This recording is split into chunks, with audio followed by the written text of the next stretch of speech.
Partons maintenant au large de la Grèce où les recherches se poursuivent mais sans espoir de retrouver des survivants plus de 2 jours après le naufrage d'un bateau de migrants. Le bilan provisoire, bien évidemment, reste de 78 morts, 104 rescapés, mais des centaines de personnes sont portées disparues.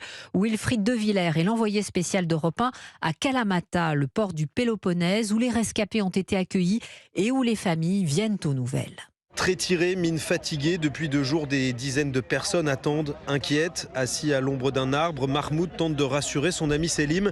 Il est à la recherche de sa femme et de son frère. Il me dit souvent, je sens qu'ils sont morts. Je lui réponds tout le temps qu'il faut espérer et attendre. Mais le temps est aussi un problème, parce que chaque minute qui passe, on la ressent comme une heure.